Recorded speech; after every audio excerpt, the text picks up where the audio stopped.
The silk of my ugliest dress whispered against my legs as I descended the marble staircase of my father's estate.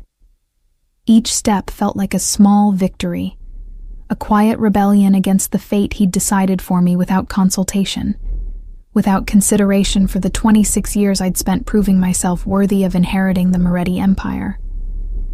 The dress was truly hideous, a mustard yellow that clashed violently with my olive skin tone, with ruffles that added bulk where I needed none, and a neckline that somehow managed to be both too high and unflattering. I'd found it in the back of my closet, a relic from a cousin's wedding 5 years ago, and knew immediately it was perfect for tonight's purpose. Brielle. My father's voice stopped me 3 steps from the bottom. Domenico Moretti stood in the doorway of his study, his silver-streaked dark hair impeccably styled, his Armani suit fitting his still powerful frame with the precision only custom tailoring could achieve. But it was his eyes, dark brown, almost black, and currently filled with barely controlled fury, that made me pause. "Father," I replied, my voice steady despite the hammering of my heart. I'd learned long ago never to show weakness in front of him. Weakness was death in our world. "What?" he said, each word precisely enunciated. "Are you wearing?" I smoothed down the ruffled monstrosity with deliberate care. "A dress? Isn't that what one wears to meet a potential husband?" The word dripped with sarcasm I didn't bother to hide. His jaw tightened, that telltale muscle in his cheek jumping the way it always did when I pushed too far. "You will go upstairs and change into something appropriate. The Caruso family will be here in 20 minutes. "The Caruso family," I repeated, tasting the name. My father had refused to tell me anything about my arranged fiancé, except that the marriage would unite 2 of the most powerful families in the Eastern Territories. No name, no background, just the expectation that I would comply like a good little Mafia princess. Except I wasn't good, and I'd spent my entire life proving I was more than just a princess. "You have 15 minutes, my father said, turning back toward his study. "Do not embarrass me, Brielle. This alliance is too important." "More important than the fact that I've run your money laundering operations for 3 years without a single mistake?" The words burst out before I could stop them. "More important than the deals I've negotiated, the connections I've built, the respect I've earned?" He paused, his back still to me. "Those things make you valuable as a daughter and as a future wife to a powerful man. They do not make you suitable to lead this family." The dismissal was absolute, final, and it hurt more than I wanted to admit. "Why?" I demanded, descending the final steps to stand in the marble foyer that had been my playground as a child. "Because I'm a woman? Because I had the misfortune of being born with ovaries instead of—" "Because this world requires certain alliances," he interrupted, finally turning to face me. "And marriage to Vitor Caruso secures our Eastern Territory, eliminates a rival, and positions us to expand into markets we've been locked out of for a decade. Your skills will be valuable in that marriage, Brielle, just not in the way you imagined." Vitor Caruso. Finally, a name. I committed it to memory, already planning to have my contact at the FBI pull whatever files existed on him. "I won't change," I said, gesturing to the dress.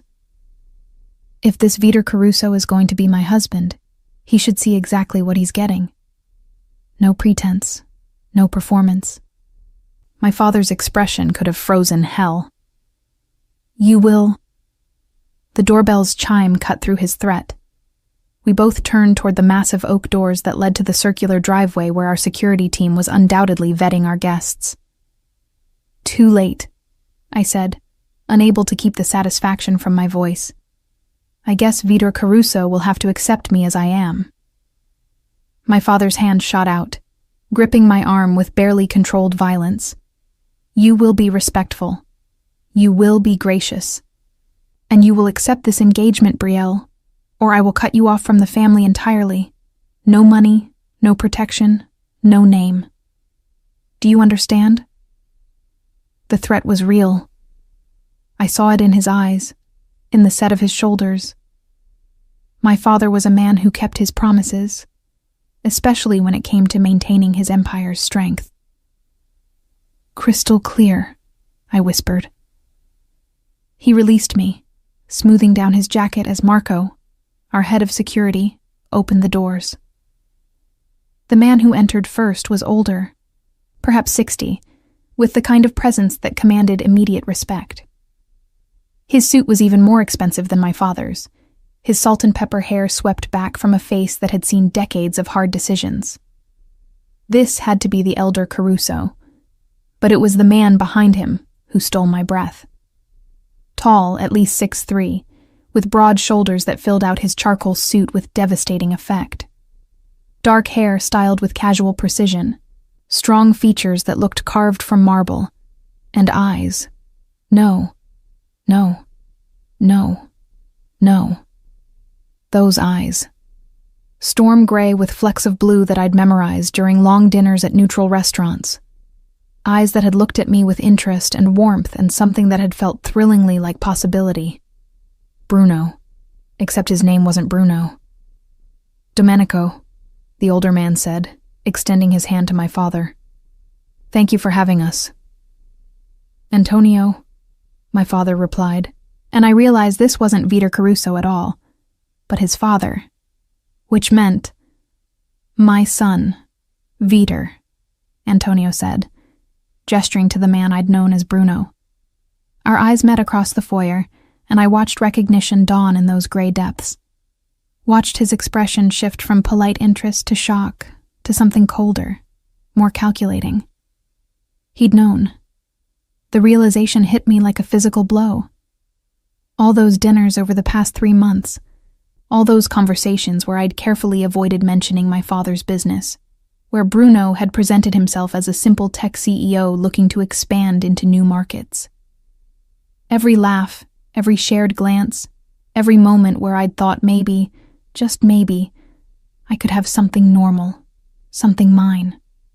All lies.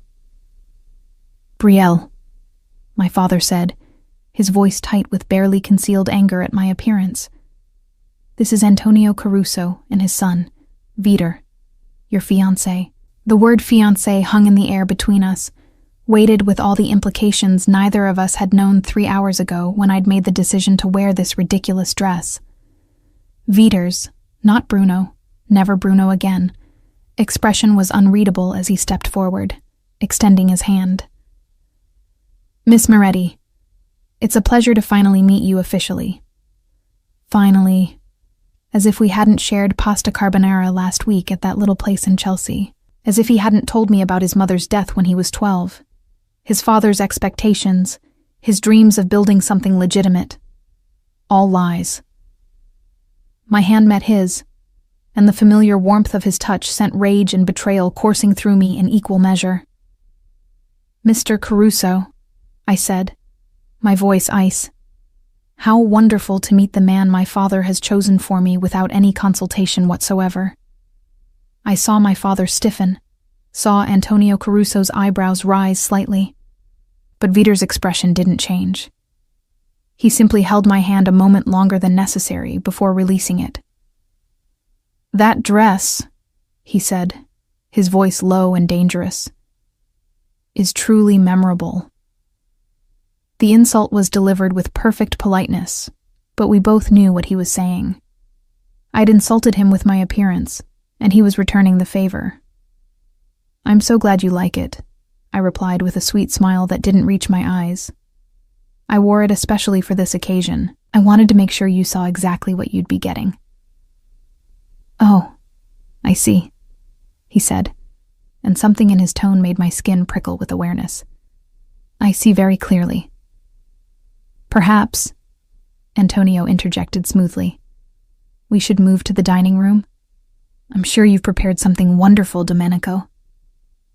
My father nodded, already moving toward the formal dining room where I knew our chef had prepared a 7-course meal designed to impress. But as I moved to follow, Vitor's hand caught my elbow, his grip gentle but unmistakable. A word, he said quietly. In private. My father turned, clearly about to object, but Antonio placed a hand on his shoulder. Let the young people talk, Domenico. They should get to know each other. It wasn't a suggestion. Vitor guided me toward the library, his hand still on my elbow, his touch burning through the ugly yellow fabric. The moment we were inside, with the heavy oak door closed behind us, I yanked my arm free. Don't touch me, I hissed. Brielle! That's not even my real name to you, is it? I advanced on him, all the rage and betrayal I'd been holding back exploding outward. What was I? Research? A way to learn about the enemy before the engagement was announced? Did you laugh about it? About how easy I was? How readily I believed your lies? His jaw tightened. It wasn't like that. Then what was it like, Bruno? I spat his fake name like a curse. Enlighten me. Explain how a man spends 3 months building something with a woman, making her think maybe she could have one thing in her life that wasn't calculated and controlled, and then shows up as her arranged fucking fiancé. I didn't know it was you, he said, his voice hard. Not at first. When we met at that charity dinner, when I introduced myself as Bruno Marchetti, I was there because my father wanted me to scope out Moretti's financial operations. You weren't supposed to be there. You were supposed to be in Milan. I came back early, I said, the memory of that night flooding back. I'd been so tired of my father's expectations, of the constant pressure to prove myself. I'd gone to that dinner to make connections of my own, to build relationships outside my father's shadow. And I'd met Bruno, Vitor, and for the first time in years I'd felt seen. I know, he continued, and when you told me your name was Ella Carter, that you worked in financial consulting, I believed you, just like you believed me. The admission hung between us. We'd both lied, both hidden our true identities, but his lie felt bigger, more calculated. When did you know? I demanded. 2 weeks ago. My father announced the engagement, showed me your photo, and I realized that Ella Carter, the brilliant financial consultant I'd been seeing, was actually Brielle Moretti, the daughter of my family's oldest rival and my newly arranged fiancé. You could have told me, I said, hating the hurt that crept into my voice. You could have called, explained, given me some warning. And you would have done what? He challenged. Run. Refused the engagement. We both know that's not how this works, Brielle. Our fathers made this deal. We're the price of peace between our families. He was right, and I hated that he was right. I won't marry you, I said, though the words felt hollow. I'll refuse. You'll comply, Vitor interrupted, his voice going cold. Just like I will, because that's what people like us do. We sacrifice our wants for the family's needs. People like us, I repeated bitterly. You mean pawns. I mean leaders who understand that sometimes the greatest act of power is accepting what we cannot change. He moved closer, and I caught his scent, the same cologne he'd worn as Bruno, woody and expensive and achingly familiar. But let me be clear about something, Brielle. I'm not happy about this arrangement either. I thought I'd found something real with you, something that wasn't tainted by family obligations and political maneuvering. Finding out you're my arranged bride didn't fill me with joy. The confession should have softened me. Instead, it made me angrier. Then we're agreed, I said, lifting my chin. This marriage will be exactly what our fathers want, a political alliance, nothing more. You'll get your territory and your peace treaty. I'll get to keep my family name and connections. But don't expect me to play the devoted wife. Don't expect warmth or affection or anything beyond what's required for public appearances. Something dangerous flashed in his eyes. Is that a challenge, Brielle? It's a promise, Vitor. We stood there, locked in a silent battle of wills. The chemistry that had drawn us together as Bruno and Ella now crackling with hostility and betrayal instead of attraction. "We should get back to dinner," he said finally, "before our fathers send security to check on us." I moved toward the door, but his voice stopped me. "Brielle." I didn't turn around. That dress really is hideous. Despite everything, despite the rage and hurt and betrayal, I felt my lips twitch. "I know. I wore it to make you reject me."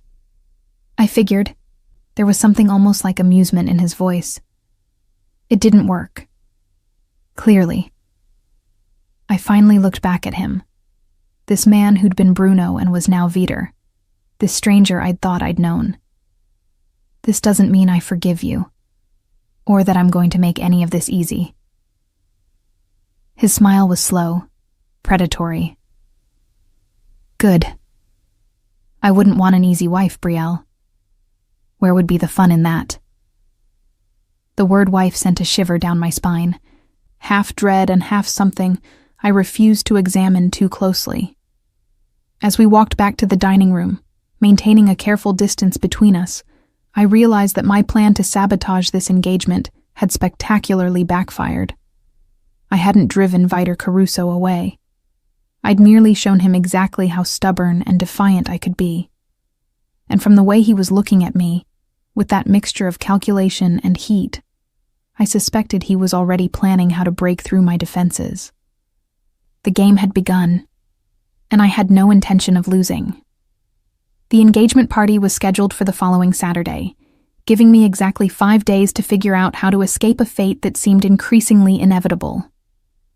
I spent those days exactly as I always had, managing the financial operations of my father's empire, meeting with lawyers and accountants, reviewing contracts and ensuring that money moved through our legitimate businesses with the perfect balance of transparency and discretion. The difference was that now, everywhere I went, I felt watched. It started small. A black SUV that appeared in my rearview mirror on my drive to the office.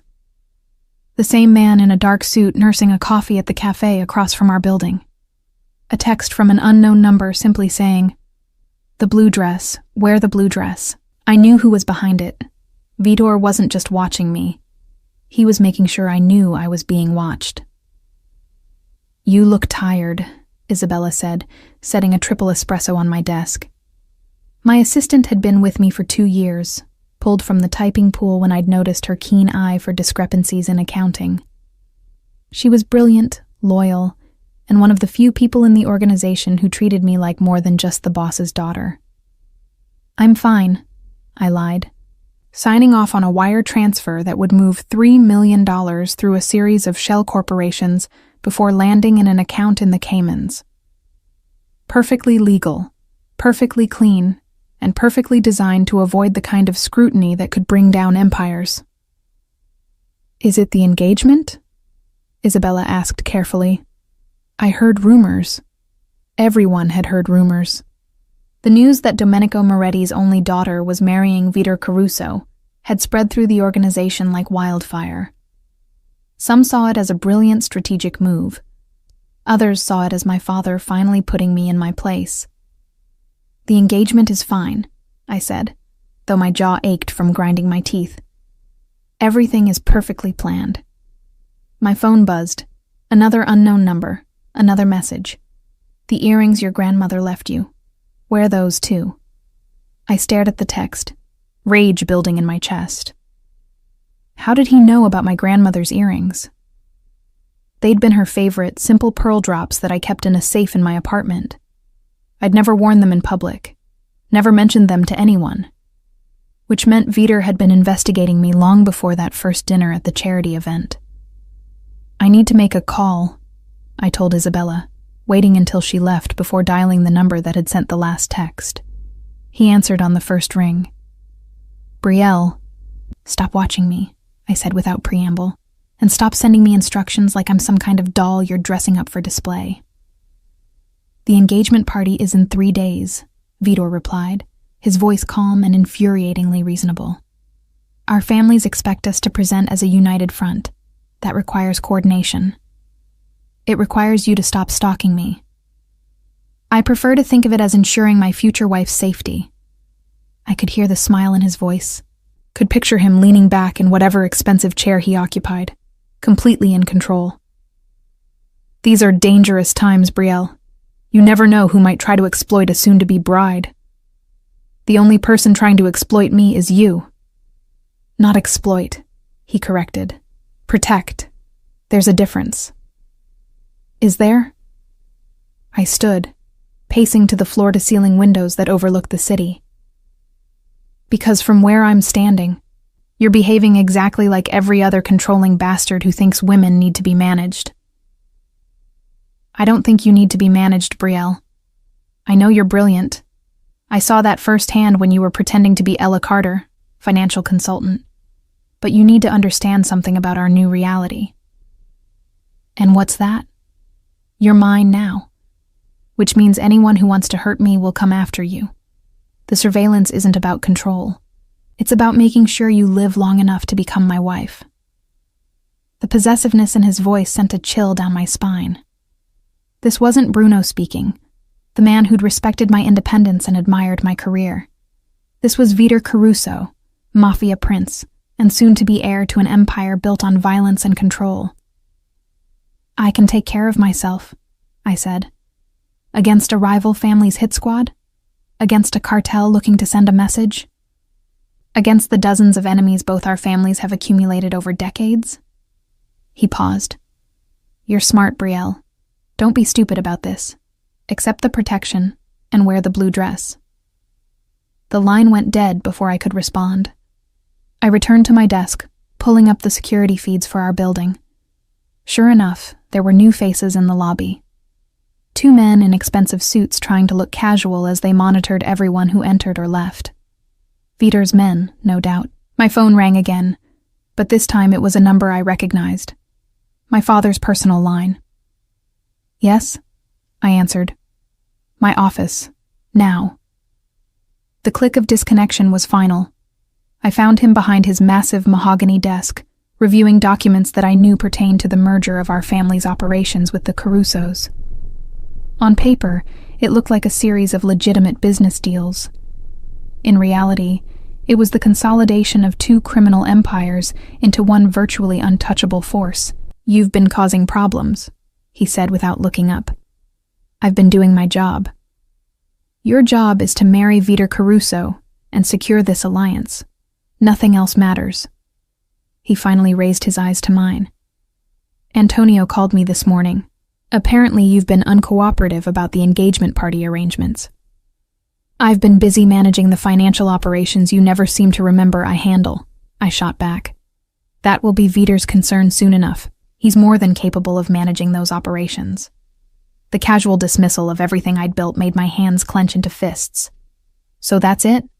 After years of proving myself, I'm just supposed to hand everything over to my husband? You're supposed to support your husband, my father corrected. To be a partner to him in building something greater than either family alone could achieve. Your skills will be valuable in that partnership, Brielle. But make no mistake, Vitor will lead. That's non-negotiable. And if I refuse to marry him? My father's expression didn't change, but something cold entered his eyes. Then you leave this family with nothing.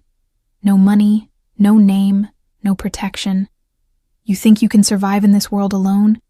You think your skills as an accountant will matter when every family knows you've been disowned by the Morettis? He was right, and we both knew it. I'd spent my entire life in the shelter of my family's name and power. Without it, I'd be vulnerable, exposed, a target for anyone looking to send a message. I hate you for this, I whispered. You'll thank me someday, he replied, returning to his documents. When you're running an empire alongside your husband instead of working in the shadows of mine. Dismissed. I left his office with my heart pounding and my mind racing. There had to be a way out of this. There had to be some option I wasn't seeing. My phone buzzed again. A new message from Vitor's number. Meet me at Rossetti's. 8 p.m. Come alone. Rossetti's was a small Italian restaurant in Little Italy, family-owned and neutral territory. A place where business could be conducted without the weight of family estates and formal dining rooms. I should have ignored the message. Should have gone home, locked my doors, and spent the evening plotting my escape. Instead, I found myself driving to Little Italy at 7:45 p.m., pulling up to the familiar awning of Rossetti's and feeling a wave of déjà vu. This was where we'd had our second date, where Bruno had made me laugh with stories about his disastrous attempts at cooking, where I'd felt comfortable enough to share my frustrations about always having to prove myself in a male-dominated world. All lies. Vitor was waiting in a private room in the back, 2 glasses of wine already poured. He'd changed out of his suit into dark jeans and a black sweater that somehow made him look more dangerous, not less. "You came?" he said, standing as I entered. "I'm here to tell you to call off your surveillance," I replied, not taking the offered seat. "I don't need your protection or your instructions. Sit down, Brielle." It wasn't a request. I remained standing. "I'm not one of your soldiers to be ordered around." "No," he agreed, moving around the table with that fluid grace that reminded me of a predator. "You're my future wife, which means you're infinitely more valuable than any soldier. Now sit." The command in his voice made my spine stiffen, but I sat. Not because he'd ordered it, but because standing was starting to feel like the childish response. "The surveillance stops," I said as he returned to his seat. "No. Vitor. I wasn't lying about the danger, Brielle. Our engagement has already created ripples. There are families who don't want to see the Morettis and Carusos united. They'll try to stop this marriage, and the easiest way to do that is to eliminate one of us before the ceremony. Then eliminate me," I said coldly. "Problem solved. You can marry someone more amenable, and I can return to my life." His expression hardened. "That's not going to happen." "Why not? You said yourself you weren't happy about this arrangement." I said I wasn't happy about discovering that the woman I'd been seeing was my arranged bride. That doesn't mean I'm unhappy about marrying you. He leaned forward, his gray eyes intense. "You're brilliant, Brielle. You're strong, strategic, and completely unafraid to challenge me. Do you know how rare that is? How valuable?" "So I'm an asset," I said bitterly. "How romantic. You're everything I never knew I needed in a partner." The admission seemed to cost him something, and I'm not going to let anyone take that away from me. Not rival families, not your stubbornness, and certainly not your determination to make this as difficult as possible. "You lied to me," I said, the hurt I'd been suppressing finally breaking through. "You let me think you were someone you weren't. You let me develop feelings for Bruno when Bruno didn't even exist." "Bruno exists," Vitor said quietly. "He's the part of me that wanted something real, something not tainted by family obligations. He's the part that fell for a woman who challenged him and made him laugh and saw past the power to the person beneath." "Stop," I whispered, not wanting to hear this. "Brielle, no." I stood abruptly. "You don't get to do this. You don't get to use the connection we had against me. That was built on lies, Vitor. All of it." "Not all of it," he said, rising to face me. "The feelings were real. The conversations were real. The way I felt when I was with you, that was real. It doesn't matter." But even as I said it, I felt the truth of his words resonating in my chest. Because despite the betrayal, despite my rage, I couldn't deny that what we'd shared had felt more genuine than anything else in my carefully constructed life. "It matters more than anything," Vitor insisted, "because it means we have a foundation to build on. We're not starting from nothing, Brielle. We're starting from something that was already working before our families complicated it." "Our families didn't complicate it," I corrected. "They destroyed it. And now they're forcing us into a marriage neither of us truly wants. I want it." The simple declaration stunned me into silence. "I want to marry you, Brielle Moretti," he continued. Not because our fathers arranged it, not because it benefits our families, but because I saw who you really are when you thought you were just Ella Carter. I saw your brilliance and your strength and your determination to build something meaningful. And I want that woman as my wife. I want that woman ruling beside me. Ruling, I repeated. You mean being a decorative piece in your empire? I mean leading, he corrected. Being my equal partner in building something greater than either family alone could achieve. Your father might see you as a bargaining chip, Brielle, but I see you as a queen. The word settled over me like a mantle, heavy with responsibility and possibility. I need time, I said finally. Time to think about all of this without your surveillance and your instructions and your presence reminding me of every lie. You have until the engagement party, he said. 3 more days. Use them to accept what's inevitable, or use them to keep fighting. Either way, Brielle, this marriage is happening. The only question is whether you walk into it as my adversary or my partner.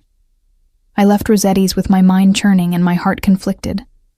Part of me wanted to keep fighting, to rebel against the fate my father and Vitor had decided for me. But another part, the part that remembered Bruno's laugh and his respect for my intelligence, wondered if Vitor was right. Maybe we could build something together, something that honored who we'd been as Bruno and Ella, while accepting who we had to be as Vitor and Brielle. But first, I needed to know exactly what I was agreeing to, and that meant understanding the full scope of Vitor Caruso's empire and what it would mean to be his queen. I spent the next 2 days doing what I did best: research. My contacts at the FBI, carefully cultivated over years of managing my father's legal fronts, provided detailed files on the Caruso family operations. What I found both impressed and terrified me. Vitor Caruso wasn't just his father's heir. He'd been actively building his own network for the past decade, expanding into territories and markets that even my father hadn't penetrated. Tech companies in Silicon Valley that provided perfect cover for money laundering, shipping operations on both coasts, real estate holdings across 3 countries, and underneath it all, the traditional operations: protection, smuggling, strategic violence when necessary. He was brilliant, ruthless, and far more powerful than my father had probably realized when he'd agreed to this marriage. "You're playing with fire," Isabella said, handing me another espresso as I reviewed the final reports in my office. It was late, nearly midnight, and I'd sent everyone else home hours ago. "I know what I'm doing," I replied, though I wasn't entirely sure that was true. "Do you?" She sat across from me, abandoning her usual professional distance. "Brielle, I've worked for you long enough to know when you're planning something. What are you thinking?" I looked at my assistant, my friend really, and made a decision. If I'm going to marry Vitor Caruso, I'm not going to be a decorative wife. I'm going to be an actual partner, which means I need leverage. Leverage against your own husband? Leverage to ensure he treats me as an equal. I pulled up a file I'd been compiling, a detailed analysis of inefficiencies in the Caruso operations, places where my financial expertise could dramatically improve their bottom line. I'm going to show him exactly what I bring to this marriage beyond my father's alliance. Isabella studied the document, her eyes widening. "This is brilliant, but Brielle, you're essentially offering to help him build an even more powerful criminal enterprise." I know. The admission felt heavy. I'd spent years justifying my work for my father as helping manage legitimate business operations, but the Caruso files made it clear there was nothing ambiguous about Vitor's empire. But if I'm going to be part of this world anyway, I might as well be the best at it. My phone buzzed. A text from Vitor. "Tomorrow, 2 p.m., the estate. We need to talk before the party." "I should go home," I said, gathering my files. "Get some sleep before whatever confrontation he has planned." "Brielle," Isabella called as I reached the door. "For what it's worth, I think you're making the right choice. Not the easy one, but the right one." I wished I felt as certain.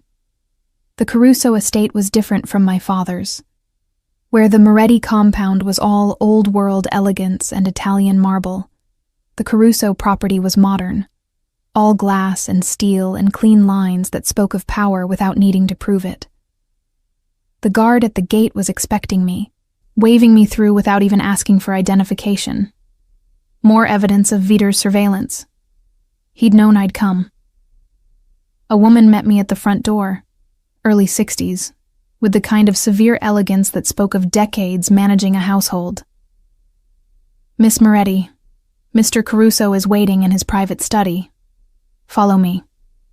We walked through rooms filled with contemporary art and minimalist furniture until she stopped at a heavy door at the end of a long corridor. "He asked not to be disturbed," she said, knocking once before opening the door and stepping aside. Vider's study was lined with books. Actual books, not the decorative kind some men kept for show.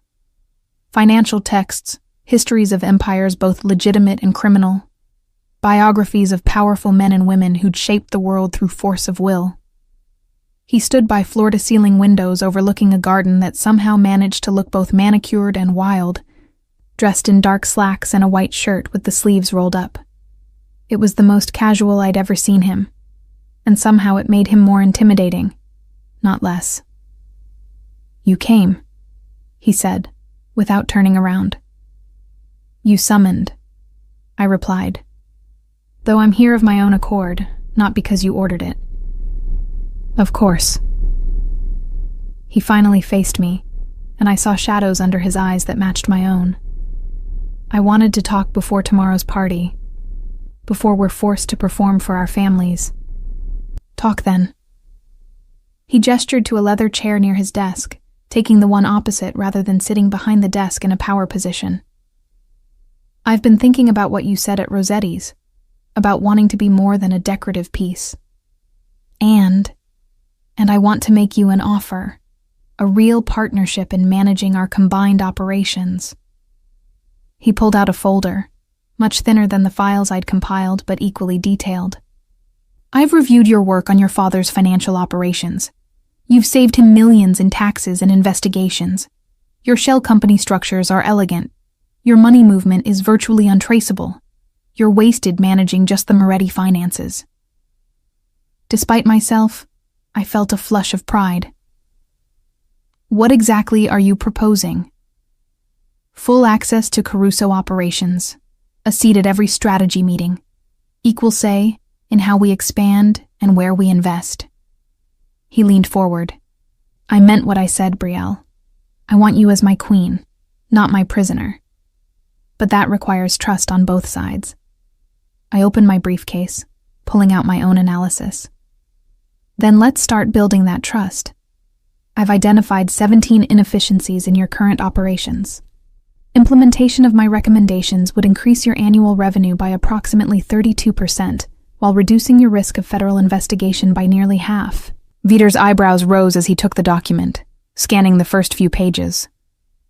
I watched his expression shift from surprise to respect to something that looked almost like hunger. "You did this in 2 days?" "I've had access to FBI files on your family for years," I admitted. "I just never had a reason to do anything with them until now." "And now?" "Now I'm deciding whether to burn your empire to the ground or help you build it into something unstoppable."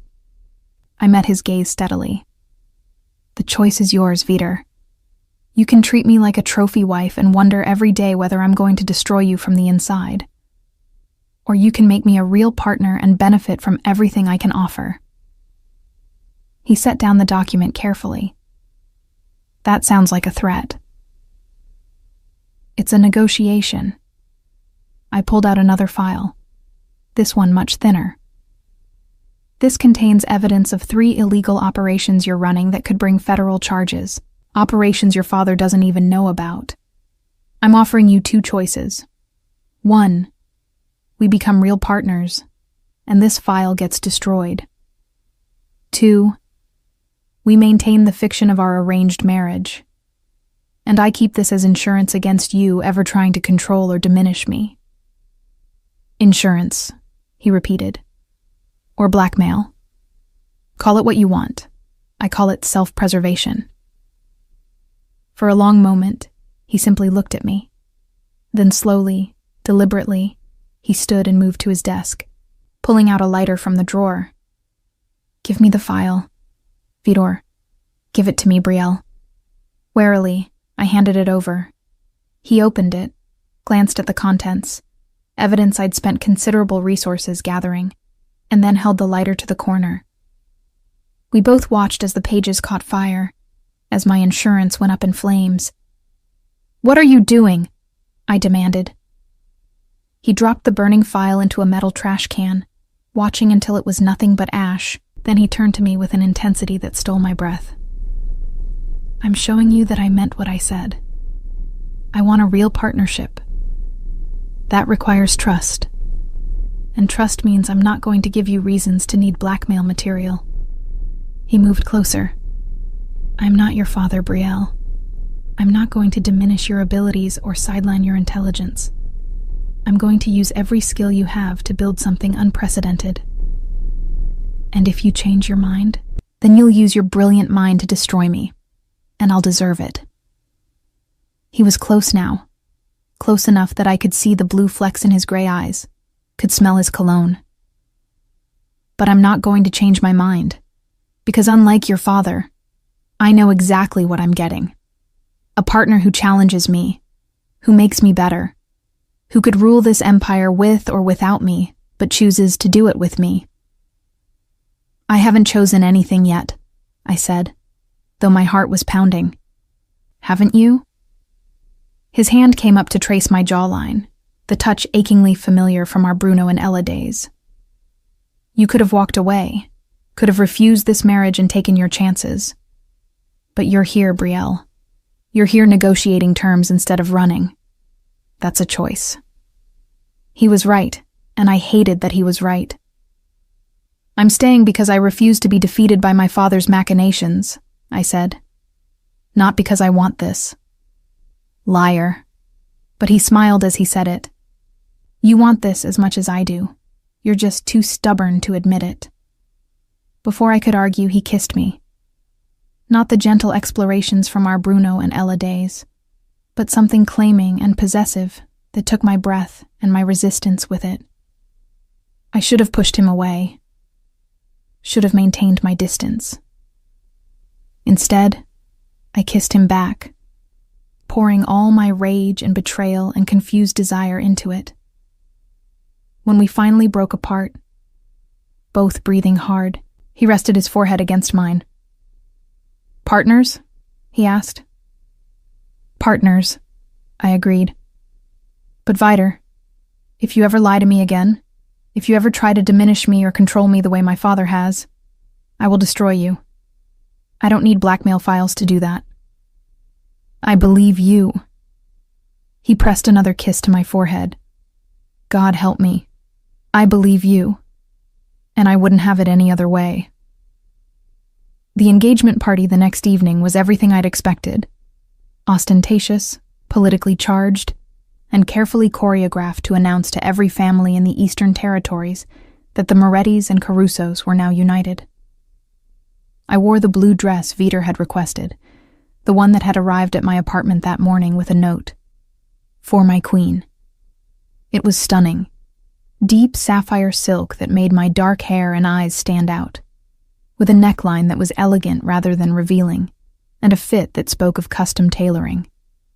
The kind of dress a woman wore when she wanted to be taken seriously, not just admired. The pearl earrings from my grandmother completed the look. You're beautiful, Vider said when I arrived, offering his arm with old-world courtesy that somehow didn't feel patronizing. Ready to convince everyone we're madly in love? Ready to convince them we're a force to be reckoned with, I corrected. His smile was slow and dangerous. Even better. The party was held at a neutral venue, a historic hotel that had hosted these kinds of events for generations. As we entered the ballroom, I felt every eye turn to assess us. The new power couple, the alliance that would reshape the Eastern Territories. Smile, Vider murmured. Let them see a united front. I smiled, playing my part perfectly as we circulated through the crowd, making small talk with family heads and their wives, accepting congratulations that felt more like assessments, demonstrating with every word and gesture that Brielle Moretti was not just becoming Mrs. Caruso. She was becoming a force in her own right. "Well played," my father said when he finally approached us. "You look the part, Brielle." "I am the part," I corrected, keeping my voice light for the benefit of onlookers.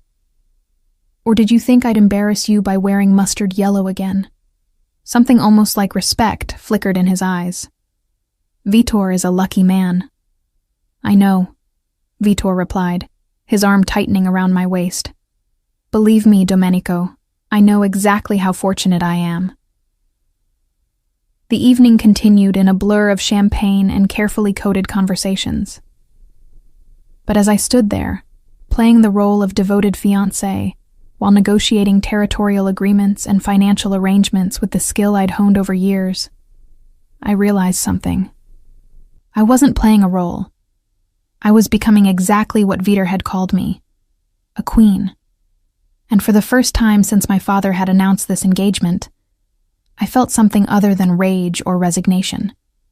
I felt power. The wedding was scheduled for 3 months after the engagement party, giving just enough time to plan something appropriately impressive while not so long that anyone could interfere. I threw myself into preparations with the same intensity I brought to everything else. Not because I was excited about marrying Vitor, but because I refused to let anyone see this as anything less than a triumph.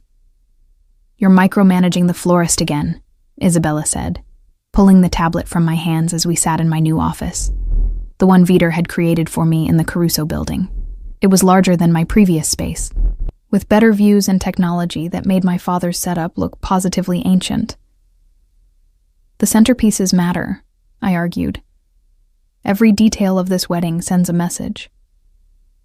"And what message is that? That Brielle Moretti Caruso is in control of everything, including the flowers?" "Exactly." I took back the tablet. "If I'm going to be paraded around as the new power couple's female half, I'm going to ensure everyone sees exactly what that means." Isabella sighed. "You know, at some point you might want to consider whether you're planning a wedding or a corporate merger. Why can't it be both?"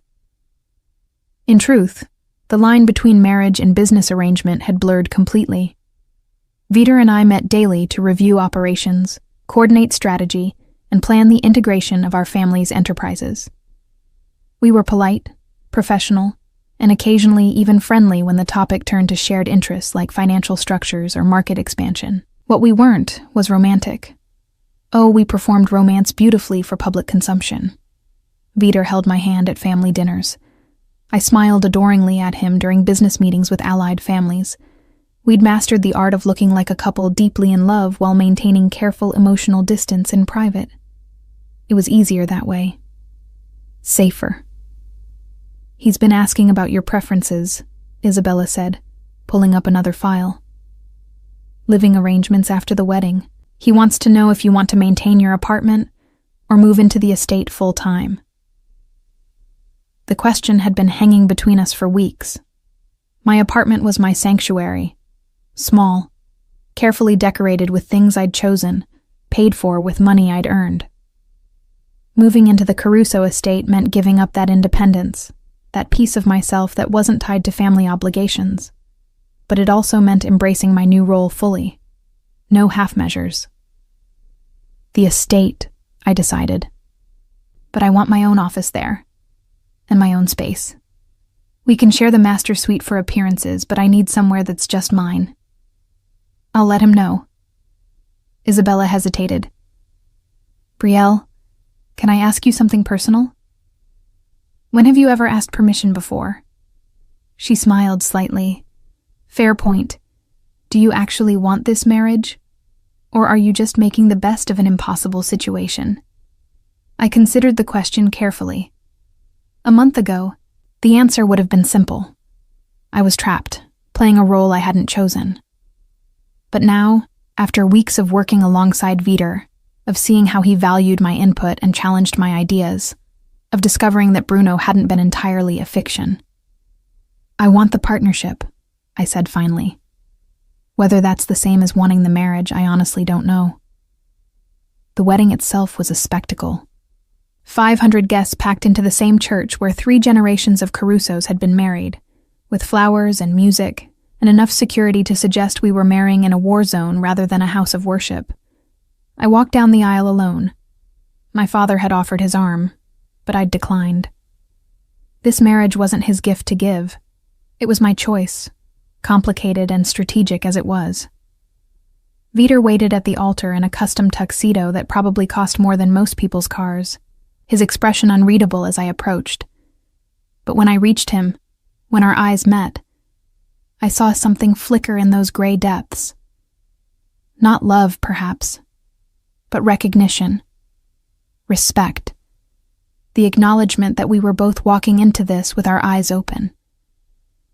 "You're stunning," he murmured as I took his hand. "I know," I replied, making him smile.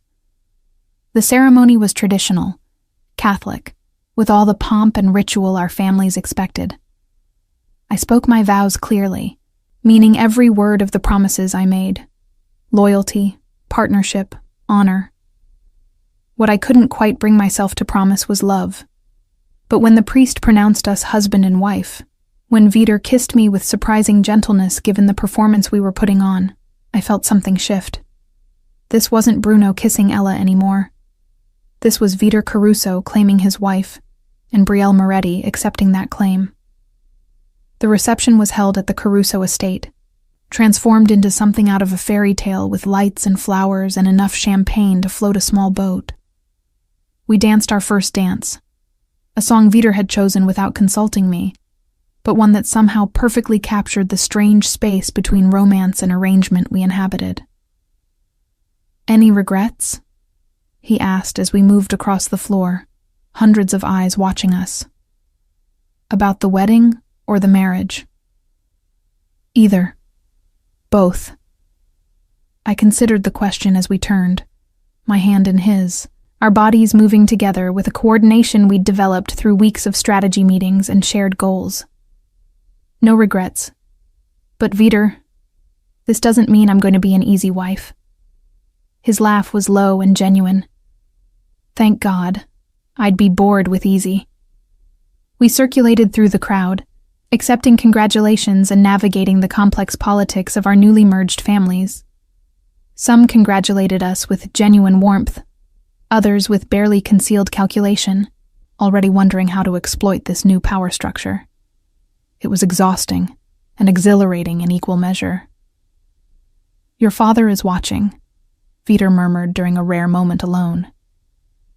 I glanced across the room to where Domenico Moretti stood with Antonio Caruso, both men surveying the crowd like generals assessing a battlefield.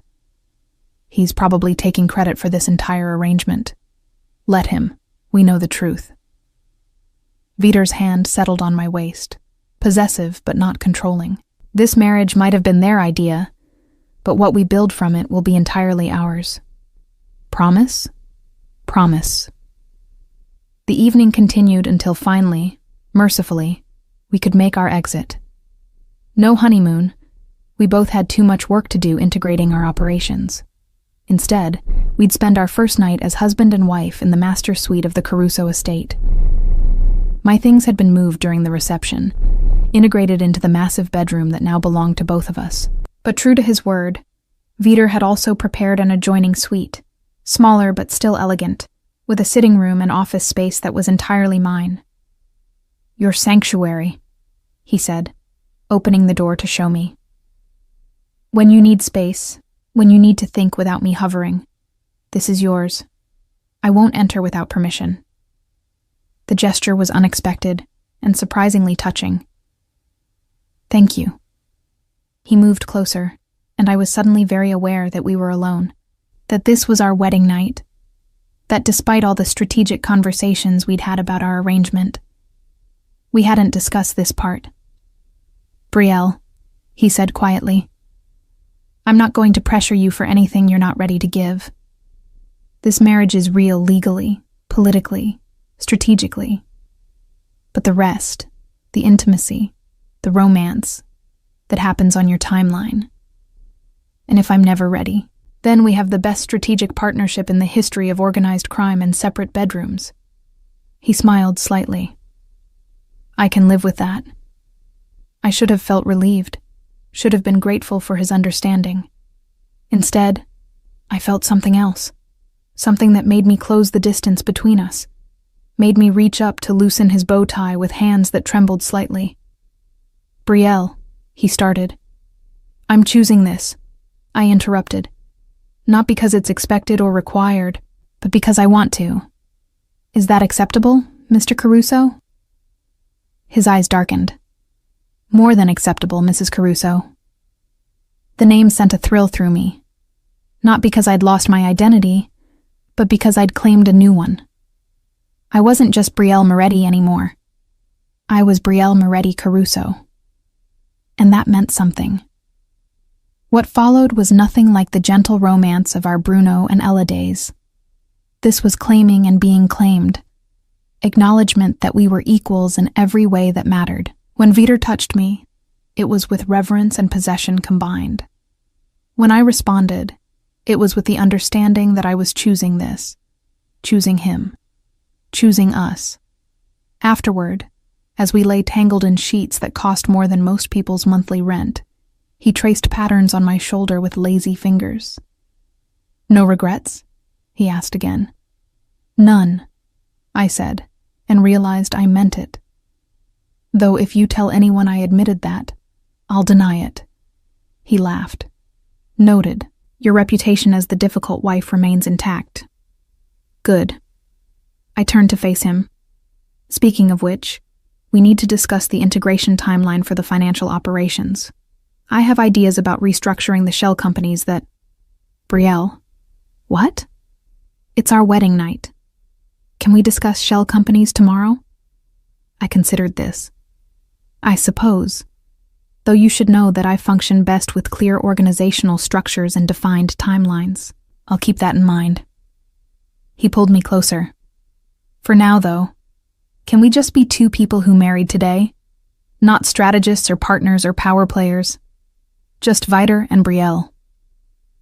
The request was so simple, so human, that I found myself nodding.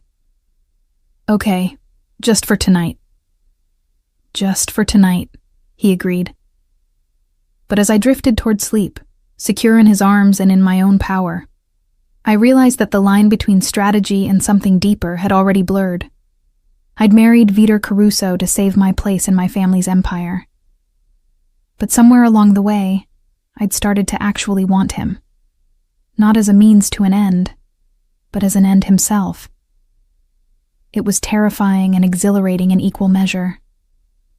And for the first time since my father had announced this engagement, I wondered if maybe, just maybe, this arranged marriage might become something real. The first month of marriage settled into a rhythm that shouldn't have worked, but somehow did. Vitor and I ran our combined operations with brutal efficiency, identifying redundancies and exploiting opportunities neither family alone could have accessed. Profit margins increased. Federal heat decreased. Our reputation as an unstoppable partnership spread through the Eastern Territories like wildfire. The Castellano family is asking for a meeting, I told Vitor one morning over breakfast in our private dining room. We'd fallen into the habit of reviewing the day's priorities over coffee and whatever elaborate meal our chef had prepared. They want to discuss territorial agreements in Jersey. They're testing us, Vitor replied, scanning the proposal I'd pulled up on my tablet. Seeing if the new Mrs. Caruso actually has the authority she claims, or if she's just window dressing. Then I'll handle the meeting alone. He looked up sharply.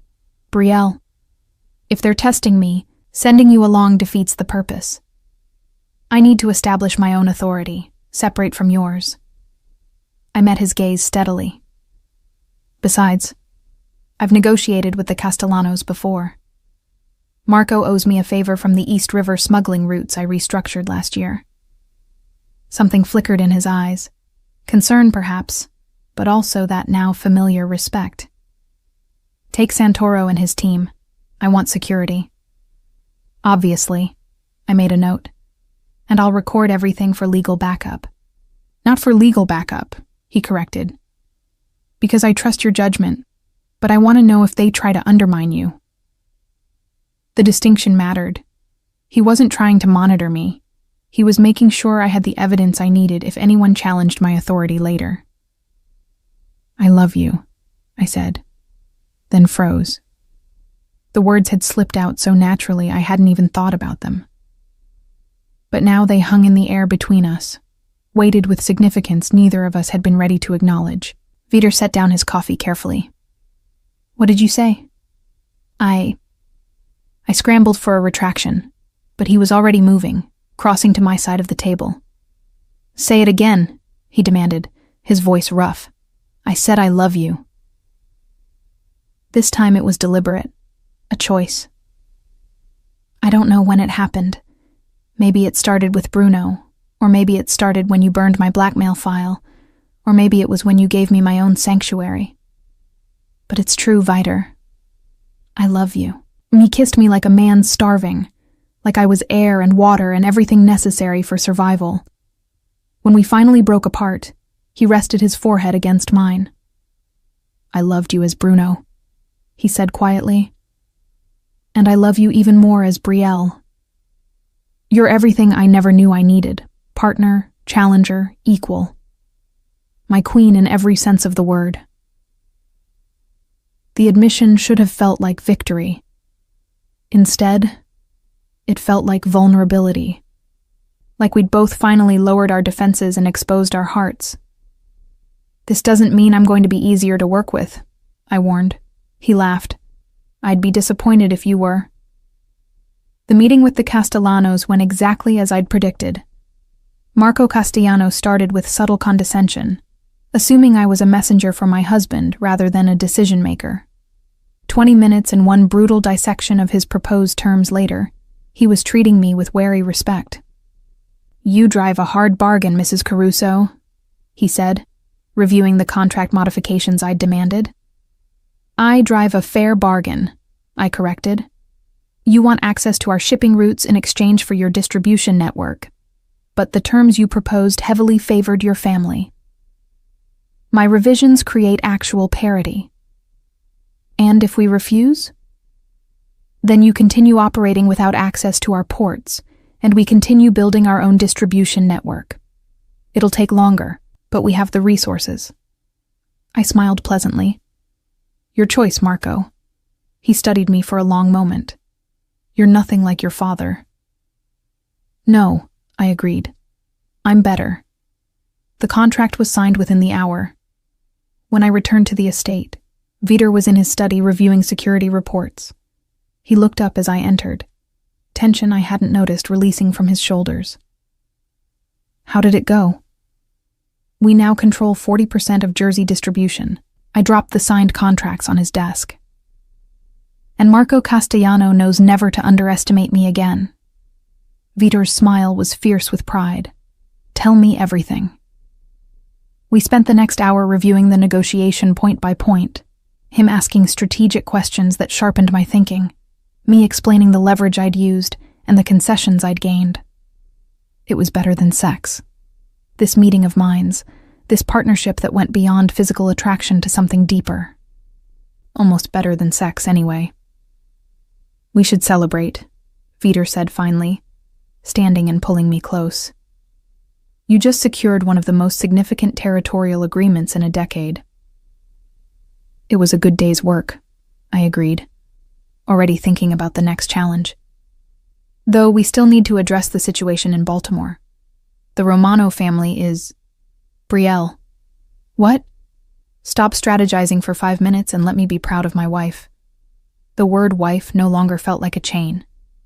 It felt like an identity I'd claimed, one that amplified rather than diminished who I was. Okay, I said, winding my arms around his neck. 5 minutes. He kissed me thoroughly, then pulled back with a slight smile. Also, I have something for you. He retrieved a folder from his desk. Not business documents this time, but architectural plans. What is this? The old Moretti warehouse on the waterfront. Your father sold it to me as part of the merger. He pointed to the renderings. I'm converting it into headquarters for you. Offices for your team, secure server rooms, even a conference center for the kinds of negotiations you prefer to handle yourself. I stared at the plans, emotion tightening my throat. Vitor, this is recognition that you're not just my partner, you're a power in your own right. You need your own base of operations, your own team, your own empire within our empire. He watched my reaction carefully. If you don't like it, we can change anything. But I kissed him to shut him up, pouring all my gratitude and love and overwhelming emotion into it. It's perfect, I said when I could speak again. You're perfect. This whole insane arrangement is somehow perfect. Not insane anymore? Still insane. But perfect anyway. The happiness lasted exactly 3 days. Then everything went to hell. I was in my office at the Caruso building, reviewing financial projections for our new Baltimore operations, when Isabella burst in without knocking. We have a problem, she said, her face pale. I immediately pulled up our security feeds, expecting to see federal agents or rival family moves. Instead, I saw my father's car pulling up to the front entrance. He didn't call ahead, I said, alarm bells ringing. Domenico Moretti always announced his visits, always followed protocol. That's not the problem. Isabella pulled up a news feed on my monitor. The headline made my blood run cold. FBI investigation into Moretti Caruso operations. Evidence suggests money laundering network spanning 3 states. I scanned the article rapidly. Anonymous source. Detailed evidence. Suggestion of federal raids imminent. This is wrong, I said immediately. These shell companies don't exist. These transactions never happened. Someone fabricated this. I know. Isabella was already pulling up our actual financial records for comparison.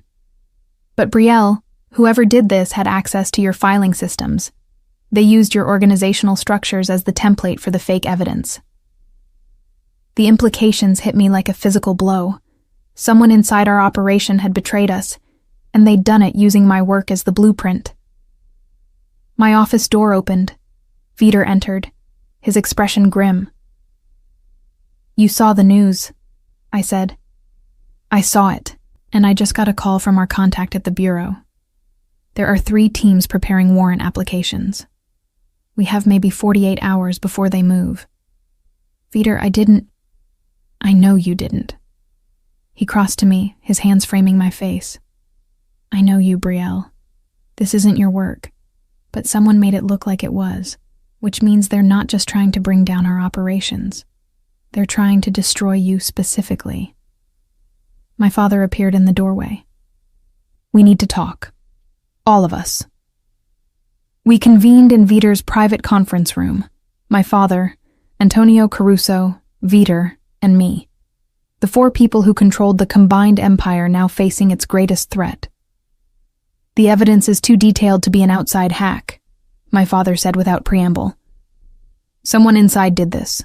Someone with access to Brielle's systems. My systems are secure, I argued. I built in multiple safeguards specifically to prevent. Then someone you trusted bypassed them.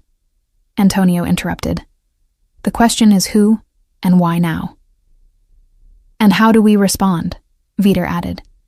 If we run, it makes us look guilty. If we stay and fight, we risk federal seizure of all our assets. There's a third option, I said quietly. All eyes turned to me. We find whoever did this and we force them to confess, publicly, before the warrants are executed. You have 48 hours, my father said. Can you find them in that time? I looked at Vitor, at the trust in his eyes despite the chaos swirling around us. Yes, but I'll need resources, and I'll need everyone to stay out of my way. You'll have both, Vitor said immediately. What followed was the most intense investigation of my life. I pulled in every favor, activated every contact, used every skill I'd developed over years of managing criminal finances. Isabella worked beside me, untangling digital trails and tracking movements through our systems. And 36 hours later, we had our answer. It was Castellano, I told Vitor, my voice hollow with betrayal. Marco Castellano. He planted a mole in my operation 6 months ago, used our meeting last week to finalize the evidence collection. And he's planning to sell the information to the FBI in exchange for immunity for his own operations. Why? Vitor's voice was dangerously quiet. Because you and I together are too powerful. He saw the Jersey deal and realized that if we continue building alliances like that, the Castellanos become irrelevant within 5 years. I pulled up the proof. Digital trails, recorded conversations, evidence that would stand up in any court. He tried to destroy us before we could destroy him. What's our move? My father asked. I looked at Vitor, my partner in every sense of the word. We go to war. The confrontation with Marco Castellano happened in neutral territory, the same hotel where our engagement party had been held. Fitting, somehow, that the place where we'd announced our alliance would be where we proved its strength. Marco sat across from us in a private conference room, flanked by his security team, his expression confident bordering on smug. He thought he'd won, thought he'd destroyed us before we could destroy him. He had no idea what was coming. Vitor, Brielle, he greeted us with false warmth. To what do I owe this unexpected pleasure? Cut the act, Marco, I said, sliding a folder across the table. We know what you did. We have evidence. Every falsified transaction, every planted document, every conversation with your FBI contact. It's all here. His confidence faltered, just slightly. I don't know what you're talking about. Don't you? Vitor's voice was ice. You planted Angela Rossi in Brielle's operation 6 months ago. Used her access to copy Brielle's financial structures. Then you created fake transactions using those structures to make it look like we were running illegal operations we'd never actually conducted. You can't prove that. Actually, I can. I pulled up my tablet, playing a recording of Marco giving instructions to Angela. His own voice, clear and undeniable. This was recorded 3 days ago, along with transcripts of your communications with FBI Special Agent Carson. You were trading information about our operations, real and fabricated, in exchange for immunity for your family. Marco's face had gone pale. You hacked my systems. I protected mine, I corrected. Angela might have been your plant, but I caught her weeks ago. Everything she fed you after that was information I wanted you to have, including evidence of your federal contact. Speaking of which, I pulled up another file. Special Agent Carson is currently being investigated by Internal Affairs for corrupt dealings with organized crime. Your immunity deal? It's worthless. The room was silent except for the quiet hum of my tablet. Here's what's going to happen, Vitor said, his voice carrying absolute authority. You're going to call the FBI. You're going to confess that the evidence was fabricated. You're going to explain that you created it in an attempt to destroy a rival family, and you're going to provide proof that none of the transactions actually occurred. And if I refuse, then we release this. I turned the tablet to show him recordings of his own illegal operations, things we'd compiled over the past 36 hours, things that would put him in federal prison for decades. Your choice, Marco. Confess to falsifying evidence against us, or go down for crimes you actually committed. Marco looked between Vitor and me, and I watched the exact moment he realized he'd lost. That underestimating Brielle Moretti Caruso had been his fatal mistake. You've become quite the power couple, he said bitterly. Yes, I agreed. We have. The confession was made within the hour. Federal warrants against us were withdrawn within 24 hours, and Marco Castellano's empire began crumbling as word spread that he'd tried to destroy the Moretti-Caruso alliance and failed spectacularly. You were magnificent, Vitor said that night as we stood in our bedroom, the crisis finally over. We were magnificent, I corrected. This only worked because we approached it as partners, He pulled me close, his hands settling at my waist. I love you, Brielle Moretti Caruso. You know that, right? Not because you're brilliant at strategy or because you saved our empire, but because you're you, fierce and uncompromising and absolutely unwilling to be anything less than extraordinary. I love you too, I said, the words coming easily now. Even though you're possessive and controlling, and you have the annoying habit of being right about most things. Most things. I'm not giving you all things. You're already insufferable enough. He laughed, and I felt the last of my resistance crumble.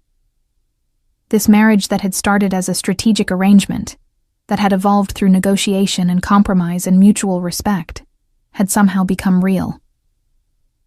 I have a confession, I said. Oh? I'm not wearing the ugliest dress anymore. His smile was slow and devastating. No. You're wearing power like some women wear diamonds, and it looks spectacular on you. We're going to rule this empire together, I said. Not a question, but a statement of fact. We already do. He kissed me, deep and claiming. Queen Brielle of the Eastern Territories. King Viter, I replied, my equal partner in crime. Literally and figuratively.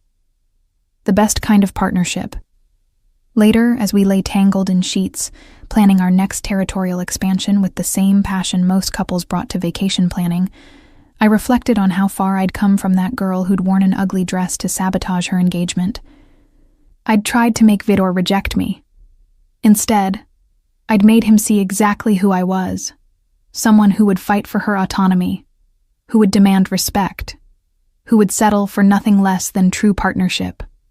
And he'd risen to meet that challenge, had given me not just his name, but real power. Not just partnership in bed, but partnership in empire. What are you thinking? Viter asked, tracing patterns on my shoulder. That I'm glad I wore that hideous dress. Really? Really. If I'd tried to be the perfect Mafia princess, you might have married that woman. Instead, you got me. And I got you. The real you, not the version that plays nice for family politics. I never play nice, he objected. You play nice for me sometimes. That's different. You've earned it. I turned to face him. This man who'd been a stranger, then an enemy, then a partner, and now something deeper than all those things combined. Promise me something, I said. Anything. Promise that we'll always be equals, that you'll never try to diminish me or control me or treat me like anything less than your queen.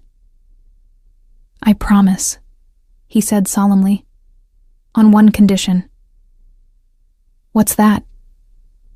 That you promise the same, that you'll never hold back, never soften yourself to make me more comfortable, never be anything less than the magnificent, terrifying, absolutely brilliant woman I married. Deal. We sealed it with a kiss that quickly turned into something more, and as we came together again, as equals and partners and lovers and rulers of an empire built on mutual respect and strategic brilliance, I knew I'd made the right choice. I'd worn my ugliest dress to drive away a fiancé I didn't want. Instead, I'd found a king worthy of a queen, and together we were unstoppable.